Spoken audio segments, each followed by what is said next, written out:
Hello and welcome to Leaders of Tomorrow, India's only daily television platform for small businesses.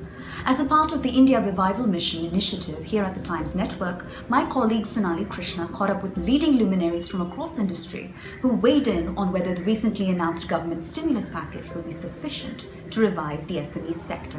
Here are the highlights.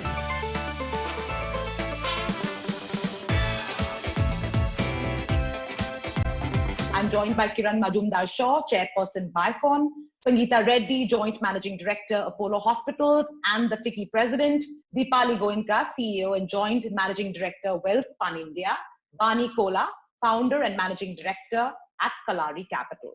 Let's start with the premise of this entire forum, and that's really the COVID-19 pandemic and the impact that it's had on all sectors, but specifically the sectors which are going to be hurting the most, which is MSMEs, SMEs, and startups. So the question I'm posing to the panel, this mammoth panel that I've got here, is that is the economic relief for MSMEs, SMEs, and startups the much needed oxygen and a ventilator of sorts? They're in corona coma right now.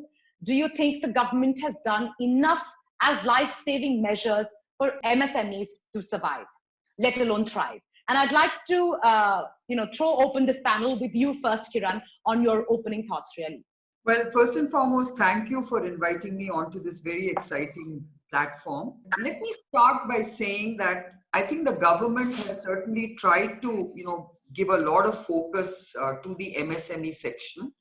And I think they have basically given a lot of, credit lines. They've tried to create liquidity, and they've tried to, defer a lot of their financial burden, etc., etc.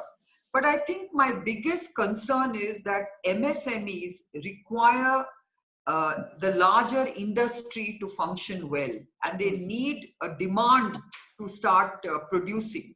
Now, I think the government has addressed supply very well, but they have not been able to create the demand.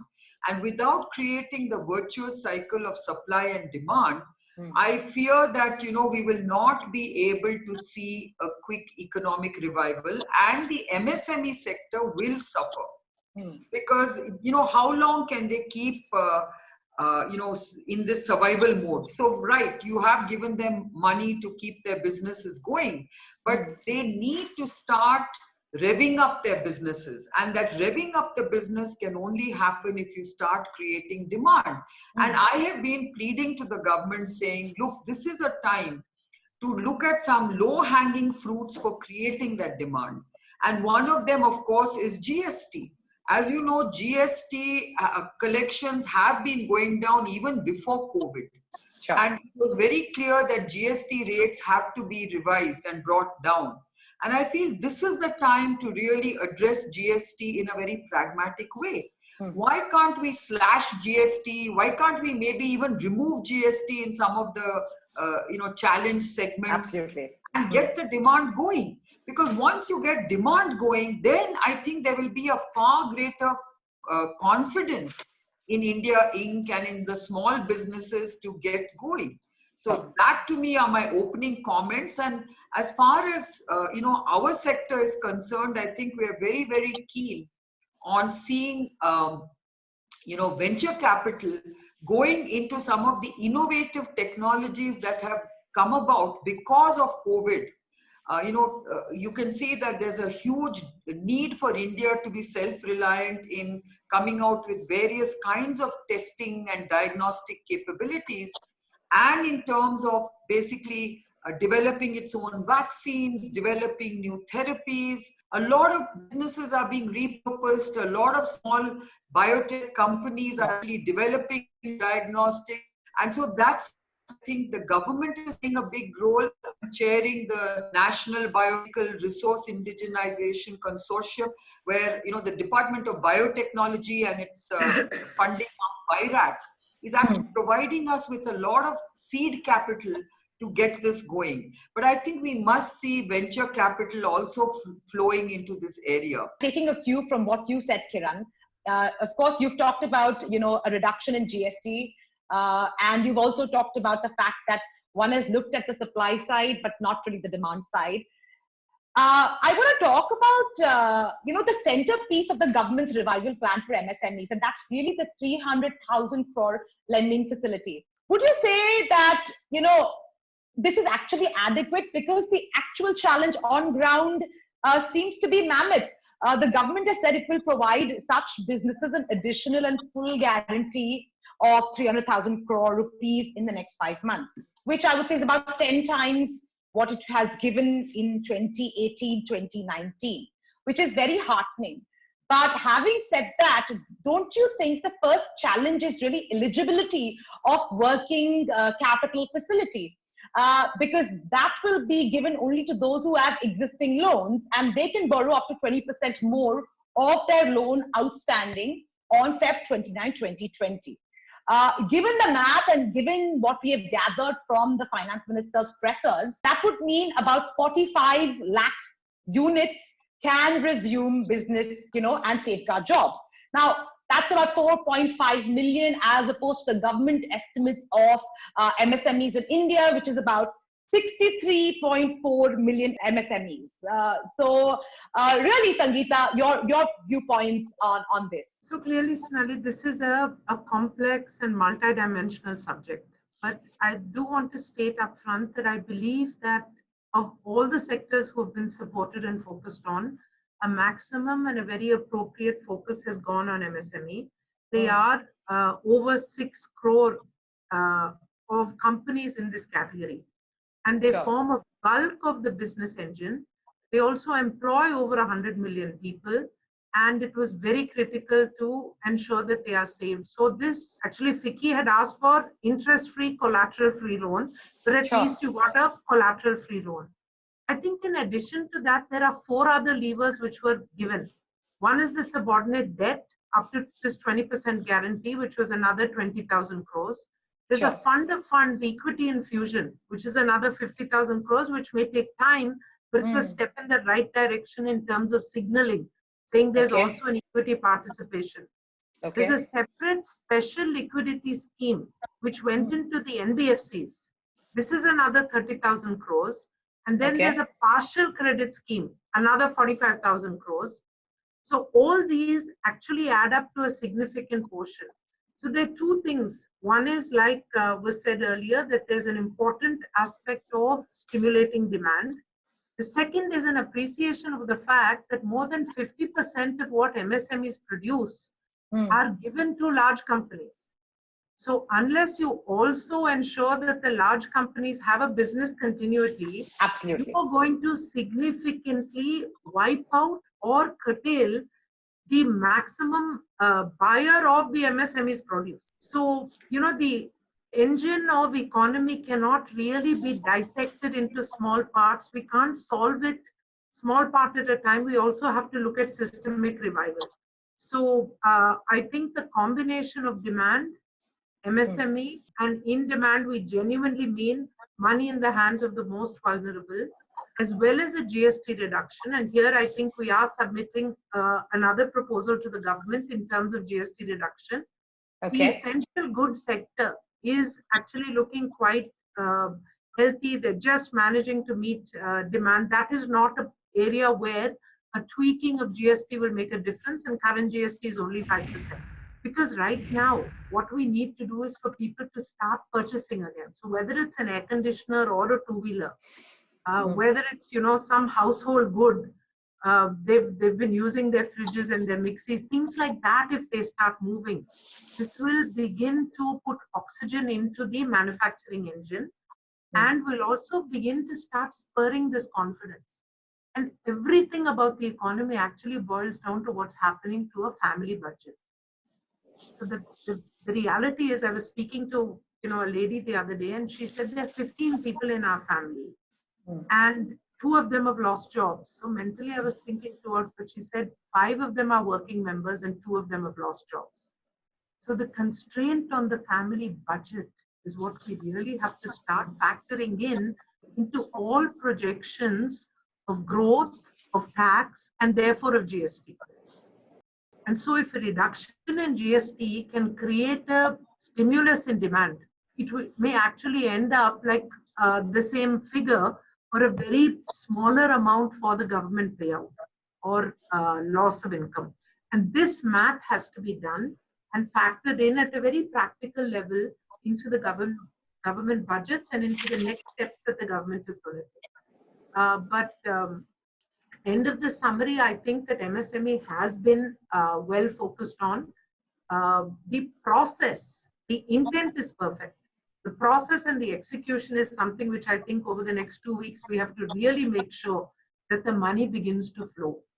And here is, really a request, and I'm sure the government is going to be doing it, is to actually track of the 3 lakh crores, how much moved from the bank into the sector. Vani, I want you to tell me if you're in agreement with the 2 panelists who've spoken before you in terms of their headline thoughts. I also want to pose to you the efficacy of the banking system. Most of the burden has now been transferred to the banking system itself, as we know, has gone through horrible twists and turns. Do you feel there will be enough confidence within banks to roll out loans? There is an interesting question that has been posed by GB Modi. He says, don't you think the new definition of MSMEs will create a problem? Now, this was also something that I had in mind, which I wanted to ask the panel, which is that because the new definition has come out, the coverage of MSMEs in terms of what is a medium, what is a micro has also expanded. Don't you think the exposure of money there to give out will hence go to the larger organizations and not so much to the smaller, because the resource is only so much? I want to take your question slightly differently.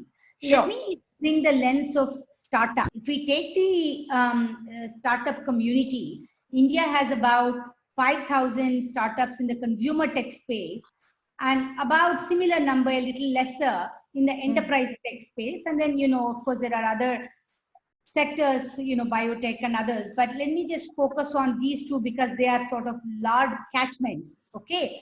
Now, this is, in fact, for the tech sector for India, the 3rd largest ecosystem, the whole startup ecosystem, and it provides direct employment to over 6 lakh people, right? And the NASSCOM recent report shows that 90% of these startups are suffering from revenue loss. And more than 40% of them are shut down right now just because they can't operate their business as usual. More worrisome thing is 70% of them have less than 3 months of runway. We also saw that, run up before COVID, the startup ecosystem, significant rise in capital that came into India and valuations. We can all argue, was it a bubble? Was it not a bubble? Yeah. Did they overvalue? But whatever it was, there was the 2019, which was a great year from startup capital availability and number of ideas that got funded. That has changed and isn't going back to that soon. I'm not going to say if ever because history gets forgotten. So, but at least for the next couple of years, it's not going back to that level and that kind of accessibility to capital. However, I'm a firm believer that technology and innovation are really, really important as contributors to economic stimulus. Okay, if the economic engine is going to recover, it has to come from innovation and new ways of thinking about it. It doesn't have to be the privy of startups. Obviously, large enterprises also are going to continue to pivot. Now, if I look at this, what can you do? Like Sangita said, there is potentially a fund of fund, but most of these take a long time. They don't become quick lifelines. And so whatever we do, doing it sooner rather than later is important. And so that would be something to focus on. And likewise, there is a debt fund for startups through SIDBI. They have done a great job, but I think more is needed. So as much as we talk about SME or MSME, I think there's a different lens that needs to be applied to the sort of startup ecosystem. I have a specific question for Dipali, and the question is that whenever such incidents happen, everyone looks towards the government to provide help. Yes, it is right that we should seek help, but is that the only solution? The government is for everyone and doesn't have that much amount to help everyone. They're doing the best possible that they can. What is the corporate world going to do for the country? Whether it be textile, steel, or chemical, shouldn't corporate India come together and innovate during this pandemic? It's a very important question for the people who employ a lot of people. I mean, for us as textiles, where we talk about, I employ around 8,000 people in one of my facilities and the other has 6,000 people. The whole supply chain that entails, and when people were talking about MSMEs here, for me, 60% of the textile supply chain is MSMEs. That's the bedrock of our whole supply chain, completely disrupted at that. You know, when you talk about the liquidity, and rightly said so, when will that come into their hands? The working capital is a problem. The manpower is a problem at the moment. So I think one thing is, Sonali, which I think we have done, a lot of corporates would be also doing, is all about being Atmanirbhar. And I think, as the PM Modi rightly said, I think for us, the important aspect was to get our fate in our hands. We actually created, I think for us, the important thing was that the people were safe. People were safe, creating tough COVID protocols. I think, for us, the COVID penta protocols was very, very critical. Like handling social distancing when people are onboarding buses, thermal screening to disinfectant tunnels, to container driveways, which are completely sanitized, to smart cameras where the social distancing is maintained when the people are, manufacturing. And also, I mean, for us, I think it's been a new way of working. Winston Churchill said, never let a crisis go to waste. I think that's rightly said. For us to do virtual walkthroughs of our factory with our customers sitting in America or UK, virtual audits that are being done, virtual showroom walkthroughs that are being done, I think it has all come to place. And I think I would just tell everybody that I think all of us will, as the corporates, will have to take the responsibility as well. It just can't be government in isolation. We all have to work with the MSMEs, our supply chains. So for me, I'll just give you a small example. We have an ancillary setup just a kilometer away of a factory where our trims vendors are. We've created an ecosystem for them. We've given them kind of an opportunity to set up shop and also to, fulfill the supply chain demand that we have as well, Span. So I think giving that infrastructure is very, very important too. So I think, Sonali, from my perspective, the important aspect for manufacturers like us and corporates like us, the importance is to see how we can look at our people, the new ways of looking at things. I mean, I will just share, when the whole challenge struck us, business was in doldrums. I mean, the whole country, whole globally, I mean, everything was shut. We found ways in making masks, the PPE, surgical masks to N95 to coveralls. So now that disinfectant wipes. So I think that's where we actually found an opportunity as well. So definitely this is the time for us to look at it innovatively. I mean, innovation becomes a very key pipeline for products, the whole supply chain, the way we work. All said and done, when everybody was talking about it, United States has digitization at 25% and India is at around 18%. It's disruption all the way now. It's gone multifold. So the way of doing businesses are going to be changing. The way of supply chain is going to be changing, a complete disruption at that. So like looking at how our analytics will play. How are you going to be looking at having the whole supply chain, which is all going to be digitally managed? It is something that we all are constantly working. But end of all, just to sum it, I think to get the whole supply chain in order and taking our destiny in our own hands will also be very, very important as corporates too. Kiran, you wanted to say something? I think this is a time where we have to look at repurposing our businesses in a very different digital world.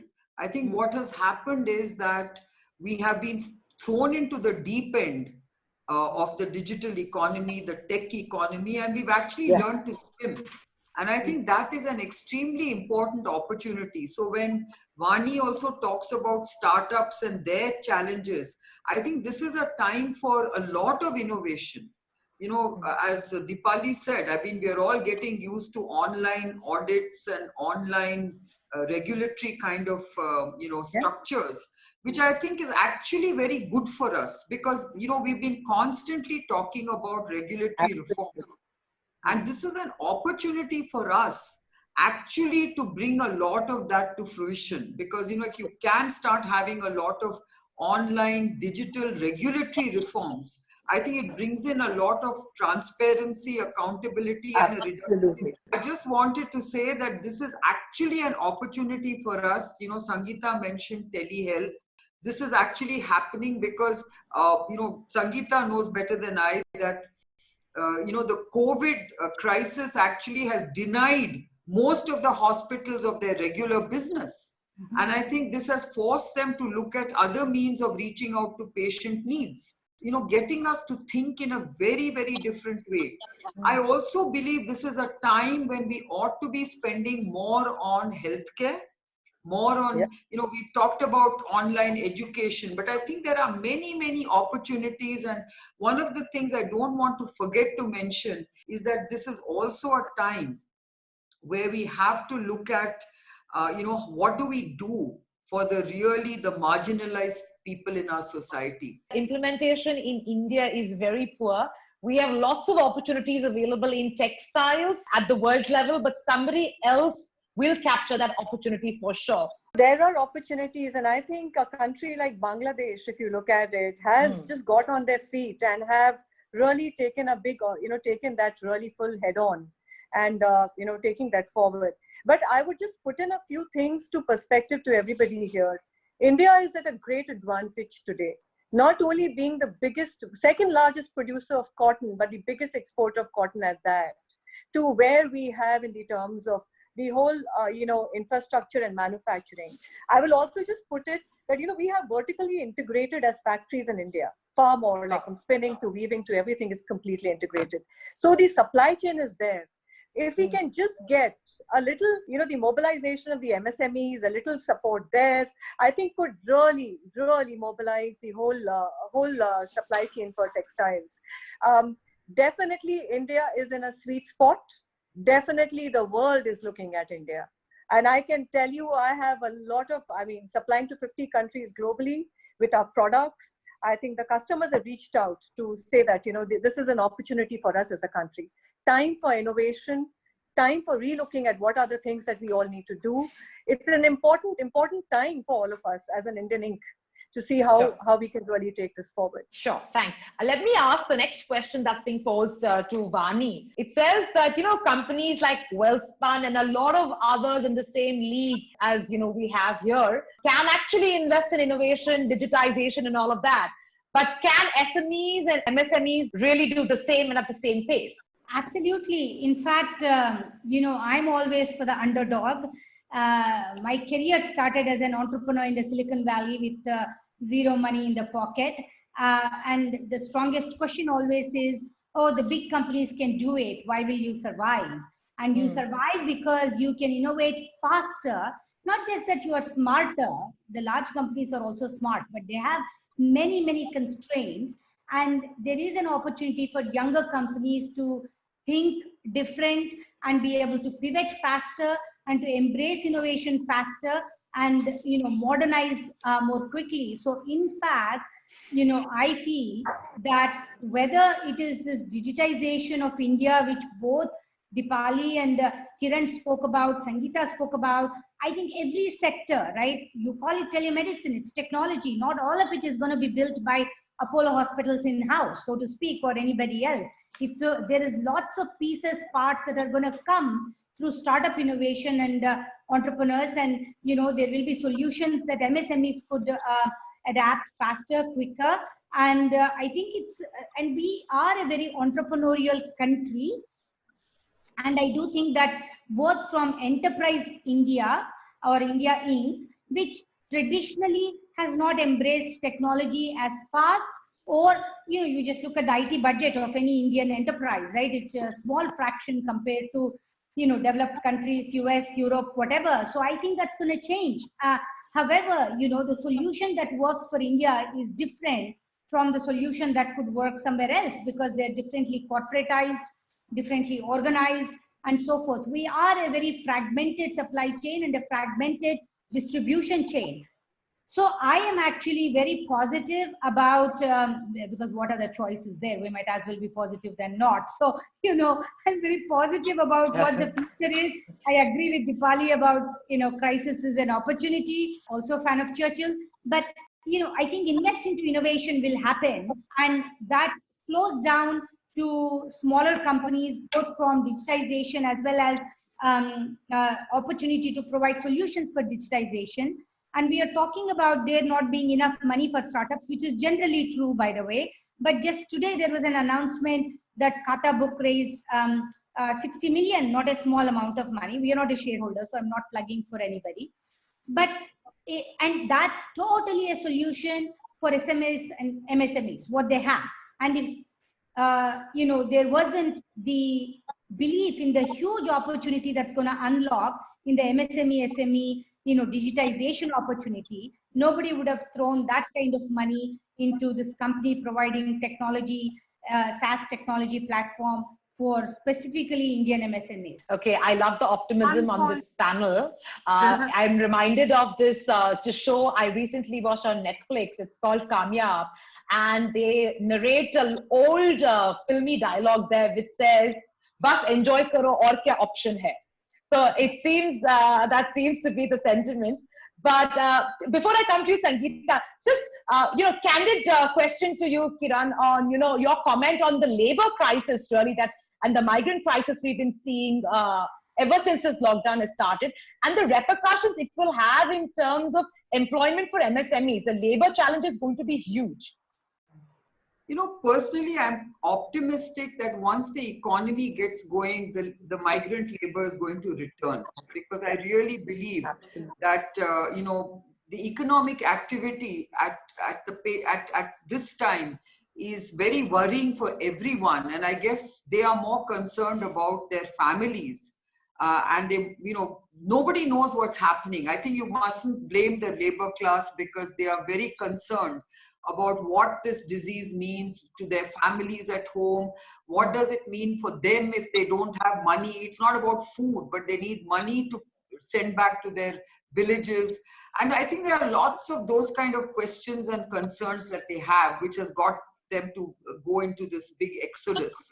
But I believe that the moment the economy starts, showing signs of reviving, I think the migrant labor will come back. But I also go back to my original statement saying that this is also a time for us to wake up and understand that this informal labor class needs to be looked after in a much better way than what we have been doing till now. And I'm sure Sangita can comment on that as well. Yeah, I do. Before I come to Dipali, 1 minute. Sangita, I want you to also take this forward, because there are a lot of comments that I'm receiving where they're asking, and it's a valid question, saying this kind of deep scar because of the way we have treated our migrant labor, will they actually flock back to where they were, or will we see a reverse migration? And hence, will we see more businesses moving to UP and MP and Bihar? I think moving a whole sector is not so easy, number one. Second is, I want to take 1 second to actually say that there's some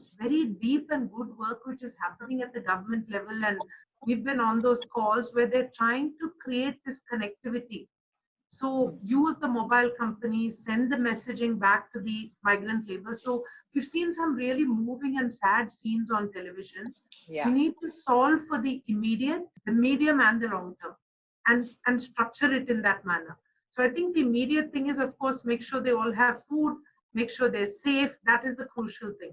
Second, as you restart and reopen the economy, what are the mechanics you can do to activate that? And when they come in, I really like that proclamation which was there in the recent announcements about creating low cost and safe housing. I think we as a country, a nation and a people must make sure that we never turn a blind eye on things like Dharavi. We have to remember this and say that let's create a decent living standard for them. Then it goes to living standard, healthcare, food, education for their children. And I think that this collective, kind of bonding which has happened because all of us were in the same storm, albeit we were all in a different boat, but all in the same storm. And so when we felt this collectiveness, Will we change the way we think, we plan, we ideate? I think, there are going to be multiple initiatives towards taking care of these people, and I think we should do it collectively. I believe that they will be invited back to work and 80% of them will come. I was happy to see the enhanced allocation for Manrega so that when they go back to rural, they do have a methodology to earn money there as well. I also believe that there's a tremendous opportunity to do something like an urban Manrega. Why can't we start employing these people? I mean, there's cleaning of the streets, of drainage, of trimming trees. There's a whole city management, because another big point which came out during this crisis is that 60 to 70% of the engine of the economy is centered around urban India. How are we planning, creating, building that aspect? And the last one, and you can bring it up whenever, but I think it was a very good move by the government in terms of the agri reform. The agri reform is one of the most transformational pieces in the last proclamation, because now a farmer can sell to anyone. Because of that, whether it's venture capital or MSME or large companies, people will start looking at procurement of agri-produce. The pricing will go up. There will be a creation of a strengthening of the cold chain and a creation of food processing, which should ultimately also take care of this long-term vision or goal of doubling farmers' income. And doubling farmers' income through a true market economy, not through this, this combination of minimum support price and PDS, which haven't really worked. In fact, they work in contradiction sometimes to each other. But if we create true market economy with a strengthening on the infrastructure outlay, which has been announced, and the new regulations, this combination of land reforms will also serve for competitiveness, not just in the agri sector. So I think the critical takeaway from all this is that all the reform aspects which were mentioned, we should genuinely work towards implementation and execution so that the benefit comes to the economy in the medium and the long term. Sure. Dipali, you wanted to say something? When you talked about the migrant workers with an organization like us, where we have 60 to 70% migrant workers, I think the important aspect again is about taking care of them, communicating to them that they are safe. I think, I'll just share a few things at Anjar and at Vapi, at our factories. We have these robotic, doctors, and so that, they can reach out to any doctor in the country for any kind of help. So, and food. And I think, this is the time, food and nutrition play a great, great role. Apart from that, when people said that are they going to return back? I think we mapped our people, where they were coming in from. So they were coming in from, say, Jharkhand and Bihar, reaching out to these areas and, distributing masks.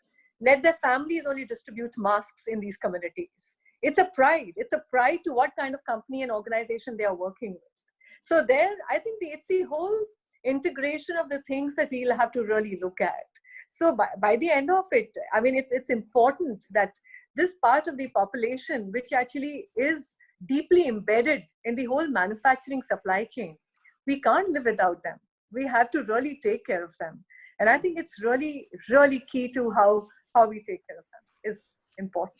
Vani, a bunch of questions at you. So I'm going to take them as a bunch and direct it at you. Ola says it will lay off 1,400 people.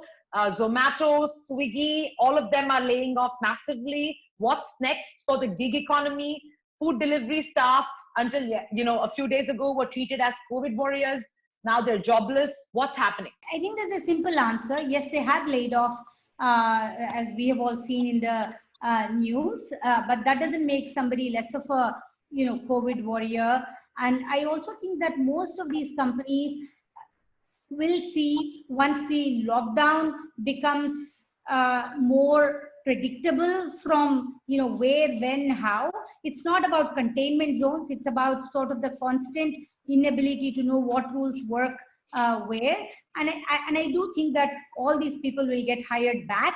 There are many relief funds specifically for gig workers. In fact, the ACT group as a whole and the venture capital industry as a whole has also come together in working closely with these specific companies and others that employ a big portion of gig workers, and setting up gig worker fund that at least allows certain amount of capital for the next 3 to 6 months to these families.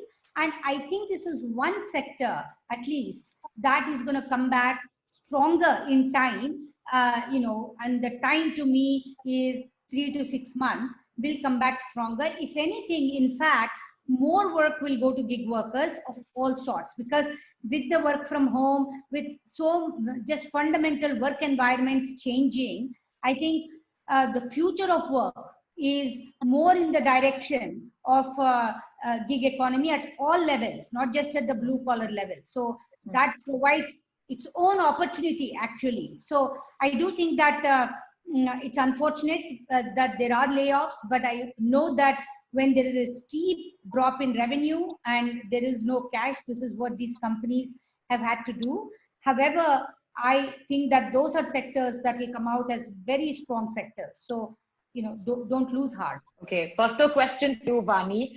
You've invested in a lot of startups. Will you inject more money although they're in trouble? If yes, how much? In fact, in the last quarter, we have not invested in any new deals, and I don't expect to invest in any new deals for another quarter. Maybe that's good, maybe that's bad. But we are so absorbed in working with current portfolio companies. We have 50 plus live companies that we are working on, and that has been consuming our complete time. And we have set aside capital primarily to support them. Obviously, we can't support all of them, but the ones that can showcase what they can do in the next 12 to 18 months post this period is where all of our current capital that we have available are around 30 to 40 million. We have earmarked to support existing companies that are already in our portfolio. There is a question from an educationist. She's in the field of management education. Worried that students who are going to join the workforce this June are completely scared, confused, and worried about whether they'll find jobs at the end of their 2-year full-time MBA. Could you throw light in terms of how corporate India will assure opportunities available for them? Any one of you can take it. I just believe that at the end of the day, it's really about your competency, your confidence, and that's what will get you a job. It's nothing to do with whether you've been through a program online or offline or whatever it is. Ultimately, when the company needs people like, with any kind of capabilities or skills, and if there is a person who can exude that those capabilities and skills, I don't think there's going to be a problem of getting a job. But let's be realistic. Right now, there is going to be a very big stress on the job market, because I think everyone is basically looking to see what's going to happen next. When is it really going to open up? When is the cash and liquidity going to be available? So I think everything depends on kickstarting the economy. Getting from survival to revival is going to be extremely important. And really, we need to get the wheels of the economy moving. And that's where I believe that we need to focus on both supply and demand. We need to focus on repurposing our businesses in a very innovative way, given that the future is not going to resemble the past. And I really believe that there are huge opportunities for those who are willing to innovate and reinvent themselves. So closing comments, Sangita, you want to give me your closing thoughts on how hard the reality is going to be going forward? So clearly, Sonali, the reality is one thing, but I think we have to focus on the fact that we have what are our innate strengths. And I think we do have a strong capability within the economy. We have strong skill sets. We have a good reputation in the geopolitical arena. We have very strong government and governance who are now also working closer with the with industry, with various constituents. So when our ease of doing business increases, then we open ourselves for more foreign investment and better partnership on the same count of being self-reliant. And I think, as I said, this self-reliance aspect should not be misunderstood as building walls. It is said that when the winds of change are blowing, some people build walls, but some build windmills. And these windmills will be the accelerators, and these are digital windmills. These are skill windmills. How do you live in the new environment? These are the windmills of science as well. We must begin to use more science. but it's also a framework and a windmill of empathy, of inclusiveness, and using this demographic strength of us as one of the powers of the economic engine. And I believe that we can do it. I think we can do it together. And I believe that healthcare will play a very important role in the future, and that those who have invested in the right value systems and have the right DNA of connecting with their customers will be the winners in the long run. So, and I cannot resist that my tribute to this wonderful panel is that I believe that women are the greater 50%, and that the more women working in every sphere of influence as well as jobs will positively impact the society, the community, the country, and the world from an economy and an ecology perspective, as well as an empathy and a humankind perspective. I want to, before I come to you, Dipali, for closing, I do want to tell this panel that I did not choose this panel basis gender. I was gender agnostic. I chose this panel on the basis of great business leaders. So I just wanted to put it out there. No, I think the important thing is that, when COVID struck, the world changed forever. So where did we think that, work from home or work remotely, the whole disruption in the whole, the digitization, the whole supply chain, it's going to change the world dramatically. And I think we all will have to brace ourselves for this change. And I think that's what it is, and we got to be ready for that. Innovation will play a key role in it. People will play a key role in it. Digital education, and I think upskilling our teams will play a key role in it. That is what I would just like to say. The world has changed for good and forever. So let's brace ourselves. Thank you for this participation. Hope everything was answered to your satisfaction, and stay tuned for many more such e-forums from Leaders of Tomorrow. Thank you so much. Well, that's a wrap on this episode of Leaders of Tomorrow, India's only daily television platform for small businesses. Thanks for watching.